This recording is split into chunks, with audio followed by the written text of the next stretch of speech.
घर जितना बड़ा होता है, डर भी उतना ज़्यादा होता है। ऐसा ही एक वाक़या 13 कमरों की हवेली का। ये हवेली यूपी के एक गांव में है जो पिछले 40 सालों से खाली पड़ी है। स्थानीय लोग उस घर में एक बुरे साए का वास बताते हैं। उस घर के अंदर बीचों बीच एक पीपल का पेड़ भी है और वो पेड़ आज तक हरा का हरा ही है। उसके पत्ते कभी नहीं सूखे। स्थानीय लोगों का मानना है कि उस पेड़ में कोई रोज़ पानी डालता है। आज तक गांव का आदमी उस हवेली में नहीं गया और ना ही जाएगा, ऐसा स्थानीय लोगों का कहना है। जो उस हवेली में गया आज तक वापस नहीं आ पाया। आज से ठीक 2 महीने पहले कुछ कॉलेज स्टूडेंट्स अपनी ट्रिप से लौट रहे थे। वो रास्ता भटक गए थे। रात का वक्त था। कौन सा रास्ता कहाँ जा रहा है उन्हें कुछ समझ नहीं आ रहा था। वो स्टूडेंट्स भटकते भटकते उस गांव में पहुंच गए। गांव पूरी तरह से सुनसान था। सबके घरों के फाटक लगे हुए थे। उनकी नज़र उस हवेली पर पड़ी। उनमें से एक लड़का बोला, अभी रात के 2 बज रहे हैं, हम जाएंगे भी तो जाएंगे कहाँ? क्यों ना आज रात यहीं गुजार ली जाए। नई उम्र के बच्चे थे। सभी बच्चों ने जोश जोश में हाँ बोल दिया। उन्हीं में से एक का नाम था राहुल, जिसके पिता ज्योतिष थे। राहुल उस हवेली की तरफ देखकर बोला कि हमारा यहाँ रुकना सुरक्षित नहीं होगा, क्योंकि हवेली बाहर से पूरी धूल में लिपटी हुई थी। खिड़कियों के शीशे टूटे हुए थे। उसने बोला, हम वापस अपने रास्ते पर चलते हैं, यहाँ रुकना सही नहीं है। लेकिन उसके बाकी के दोस्त नहीं माने। कहने लगे, ओह कम ऑन राहुल, क्या बच्चों वाली बात करता है? ऐसा कुछ नहीं है। आज रात हम यहीं रुकेंगे और कुछ एडवेंचर करेंगे। क्यों गाइज? दोस्तों की जिद की वजह से राहुल को भी उस हवेली में रुकना पड़ा। जैसे ही वो हवेली में घुसे तो देखा तो पूरी हवेली गंदी पड़ी थी। मकड़ी के जाल जगह जगह थे।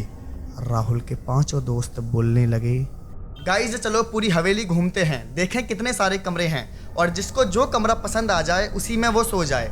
राहुल ने मना करा कि नहीं, सब एक जगह ही सोएंगे, कोई कहीं नहीं घूमेगा, हम यहीं पर हॉल में सोएंगे, किसी को कहीं जाने की ज़रूरत नहीं है।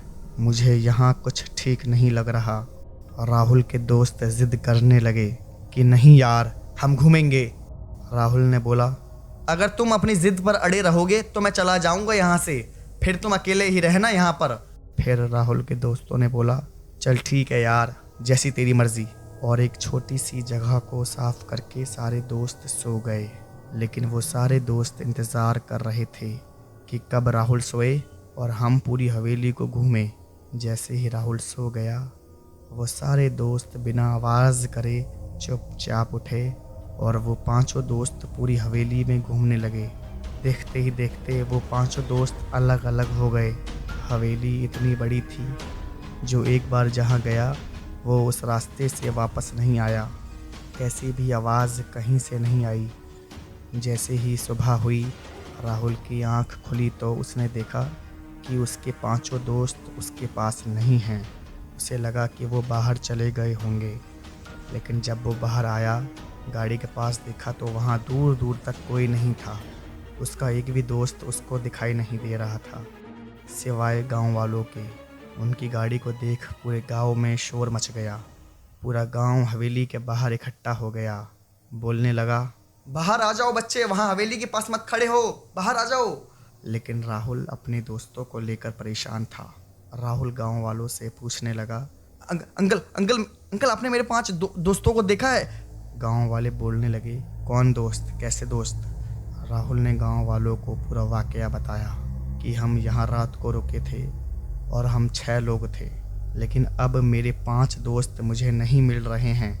गांव वाले बोलने लगे, यहाँ रुके ही क्यों थे? तुम्हें पता नहीं है इस हवेली में किसी आत्मा का वास है। जो इस हवेली में एक बार गया वो कभी आज तक वापस नहीं आ पाया। राहुल ये बात सुनकर और परेशान हो गया और अपने दोस्तों की चिंता करने लगा। वो कहने लगा, मैं अपने दोस्तों को लेकर ही जाऊंगा। मैं उनके माता पिता को क्या मुंह दिखाऊंगा? मैं जा रहा हूं अपने दोस्तों को ढूंढने हवेली के अंदर। जो वह बुरी आत्मा होगी मैं उसको देख लूंगा। गांव वालों ने राहुल को बोला, अगर तुम अंदर गए और तुमने उन्हें पूरी हवेली में ढूंढने की कोशिश करी तो तुम भी कभी वापस नहीं आ पाओगे। राहुल परेशान था और वो फिर बोलने लगा, नहीं, मैं अपने दोस्तों को लेकर ही जाऊंगा। सारे गांव वाले बोलने लगे, बेटे तुम अगर अंदर गए कभी वापस नहीं आ पाओगे। तुम्हारी किस्मत अच्छी थी कि तुम बाहर सुरक्षित आ गए हो। सारे गांव वाले राहुल को समझाने लगे कि तुम जिंदा वापस घर जाओगे तो कम से कम इनके माँ बापों को बता तो सकोगे कि तुम लोगों के साथ क्या घटना हुई है। और गांव वालों ने राहुल को अंदर जाने से रोक लिया और राहुल अपनी गाड़ी लेकर उस गांव से निकल गया। और आज तक उन 5 लड़कों का अता पता नहीं है। इनसे पहले भी कई लोग उस हवेली में गए जो आज तक कभी बाहर वापस नहीं आ सके। राहुल समझदार था, इसलिए वो खुद को बचा सका। हमारी परंपराएं जो कहती हैं वो हमेशा झूठ नहीं होती।